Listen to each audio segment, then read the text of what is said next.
Hi everyone, welcome to my channel. Hope you're all in tip-top form. Happy New Year.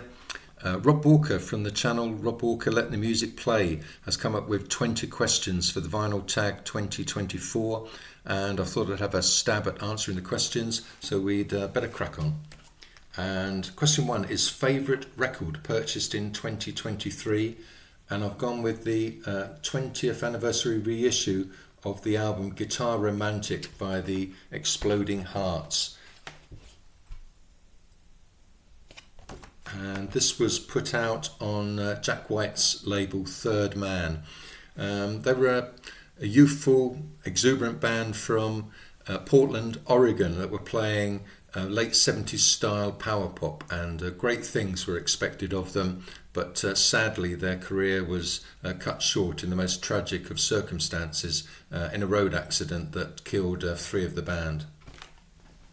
Question 2 is last record purchased in 2023, and it's this one, Basement Beehive, the girl group Underground, and this was put out on the Numero record label.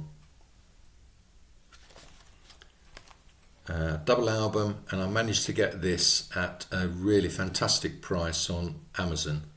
Right, question 3 is a band or singer that released 2 albums in the same year, and 1971 was a busy year for Paul McCartney. In April he released what I consider to be his masterpiece, Ram, and then in the summer he formed Wings and recorded the tracks for the album Wings Wildlife, which came out in December.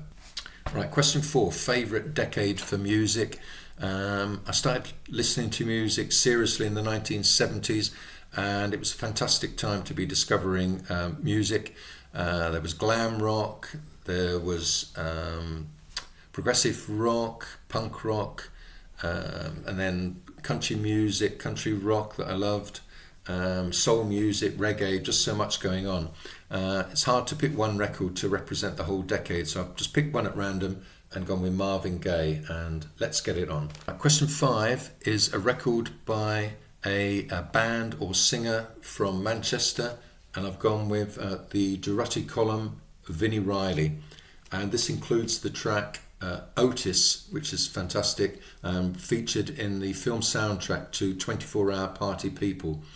Right, question 6, a band or singer most listened to in 2023. I've got no idea, but what I can do is show you the last record, or actually last CD that I listened to in 2023, and that was this one, The Pains of Being Pure at Heart, Belong, and this was their second album. Came out on Slumberland in America and Fortuna Pop here in the UK. It reminds me a bit, although they're from New York, it reminds me a bit of Manchester music, so especially New Order. Vocalist guitarist Kip Berman is still going strong today, and he now records under the name The Natural, and it's well worth checking out. Right, question 7, and this was right up my street. Show 7 7-inch singles. So I picked 7 at random, but just making sure that they all had picture sleeves. So the first one I've got is Jesse Hector and the Rock and Roll Trio, and he went on to play in the Hammersmith Gorillas, and these are early tracks that he recorded back in 1961. Next, the Wannabes, Saturday Night, and this is on a record label Mutant Pop that specialised in pop punk in a very Ramones style. This is an interesting one, the Malibu Kids, I Won't Forget You, and it's a spin-off from Red Cross. You've got Steve McDonald and Jeff McDonald from that band. You've also got Jeff McDonald's wife, Anna Warrenka, and their 10-year-old daughter Astrid playing the drums. As far as I know, that this only came out in Spain on the Houston Party label, and I've got the album as well somewhere. Next, another great record label that was around in the early 90s, Seminole Twang, and this is Television Personalities. Not one of their best tracks, but yeah, it's a nice sleeve. Okay, next, Died Pretty. This was free with a magazine, Time and March Past by Died Pretty, and Ron Penno, the singer, died last year, sadly. And a reissue on Sundays, the Standells, Poor Boys Born in a Bubble. And we'll end with some mod revival music, Anthony Maynell's band Squire, Jessamine. And this came out on Anthony's label that he set up, Hilo. Okay, question 8. Now this was a good question. 4 music-related people to attend an imaginary dinner party. And first off, we've gone with Frank Sinatra.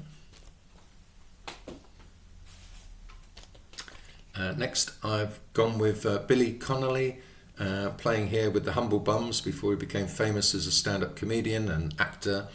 And the artwork on this album, just as an aside, is by John Byrne. He doesn't get credited on the sleeve, which he should have done. And he also did the artwork for Jerry Rafferty's albums in the late 70s. And sadly, he passed away in 2023 as well. Third guest, Johnny Cash, looking quite menacing on that cover. And I'd also want Patti Smith to be there because I just think she's so genuine and just lovely to listen to. And I think I might be slightly intimidated by the presence of Johnny Cash and Frank Sinatra. So I'd like my girlfriend to be there at the dinner party as well. And she's the funniest woman, funniest person I've ever met in my life. And I can imagine her having even Billy Connolly in stitches. And she'd probably be chatting up Frank Sinatra as well. Okay, question 9 is a musician that passed away in 2023. And there's been quite a few, a lot of people that aren't even household names that I really admired, like Scott Kempner from The Dictators, Ron Penno that I've already mentioned, then famous names as well. And of those famous names, we'll go with Jeff Beck. And this is his album Truth from 1969. Fantastic band lineup at this time with Rod Stewart and Ron Wood in the band.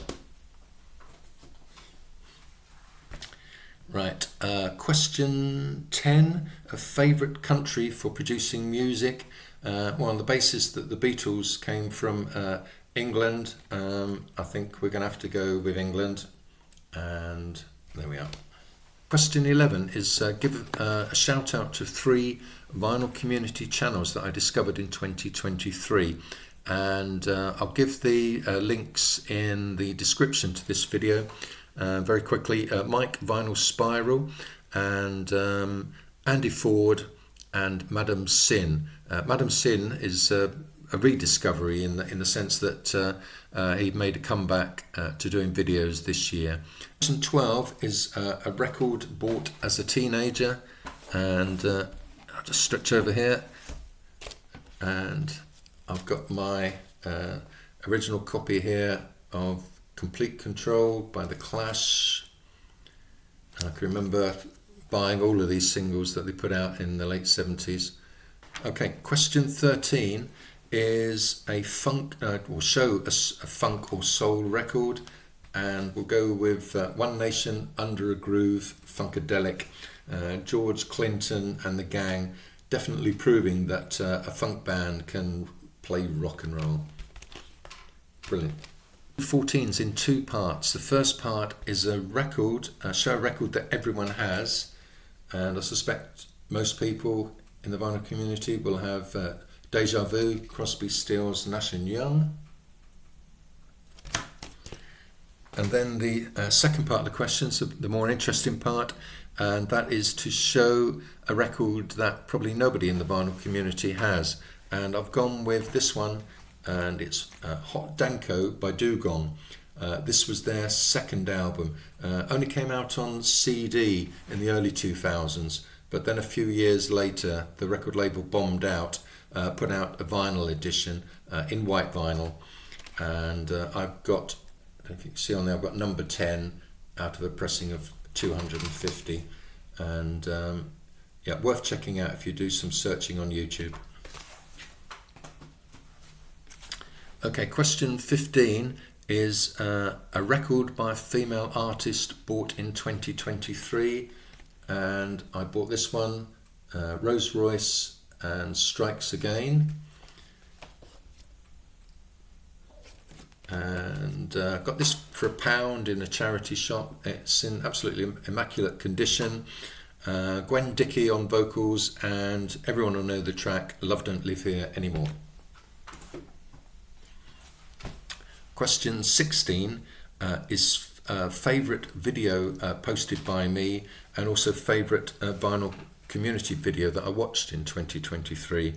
I can't think of one video that I posted, but there's certainly a series of videos. I do a series called Power Pop Shakers, where I talk about Power Pop new releases and reissues, and I really enjoy researching those because it gets me digging on the internet, trying to find some new bands to get really excited about. Okay, and I can't think of a favourite video that I've watched by other people on the vinyl community, but certainly the channels that I love include Steve Schnee, the CD Junkie, and also JT's Record Room, and I still admire, as I always have, Norman Maslow.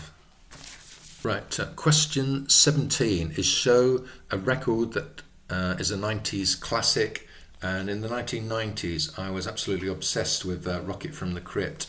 I went down to London to see their first gig. I think it was the venue's called the Highbury Garage, and in the afternoon before the gig they actually played down in the basement at a record shop, and I got a chat with the band at the time. And this is the album Hot Charity. They'd already signed to Interscope at that time, but in their contract they were allowed to release any records independently that they wanted to, so they put this out on their own label, and I think just a few months later they brought out their official debut on Interscope, Scream, Dracula Scream, which included the hit single On a Rope, and I can still remember like it was yesterday seeing them performing that on Top of the Pops. And this is a really good album. Question 18, and that's a record cover I'd like to be a part of, and just showing Wings Wildlife again. I could have chosen that one. It'd have been nice to be sat on next to the riverbank there. Anyway, the Clash self-titled album is the one I've gone with. I've always thought, the one member short here, because at the time Terry Chimes had left the band after recording on here, and I wish I could have been the temporary drummer, and they could have put me on the cover as well. And then once they realised they don't actually play the drums, they could have brought in Topper Headon.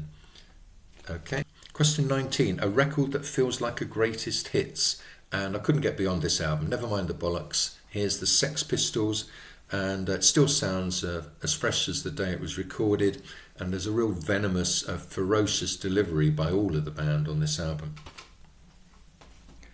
And the final question, pick an album released in 1974, and I don't think you're going to get much better than this one. Feet Don't Fail Me Now, Little Feat, and this is the band at their absolute tightest and most rocking, and fantastic. Includes the track Rock and Roll Doctor, which I can remember seeing on Old Grey Whistle Test, and just admiring their musicality and delivery of the songs. Just really excellent. Okay, that's it. So thanks for watching, and hopefully I'll see you again soon. So take care.